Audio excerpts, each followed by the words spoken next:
Une femme séquestrée pendant 5 ans réussit à s'évader. C'est ici, dans ce garage situé dans la ville de Saint-Molf en Loire-Atlantique, qu'une femme affirme avoir été enfermée et torturée pendant 5 ans. Elle a été prise en charge la semaine dernière et hospitalisée en état d'hypothermie. Une femme âgée de 60 ans ainsi qu'un homme de 82 ans ont été mis en examen pour séquestration avec torture ou acte de barbarie. Les voisins sont sous le choc. Se dire que ça s'est passé juste à côté de chez vous, c'est très surprenant, quoi. C'est triste, hein.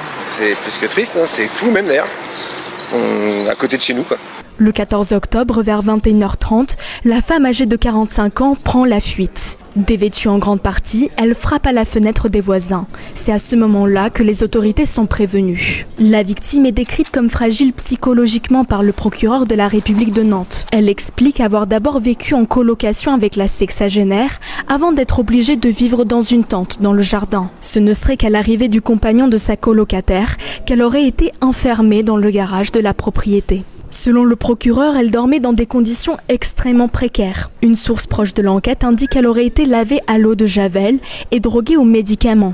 Elle aurait perdu 50 kilos. Pendant ce temps, le couple se serait servi de son compte bancaire et aurait récolté ses aides sociales. Selon le procureur, les suspects, eux, ont admis une partie des faits, mais en les minimisant considérablement.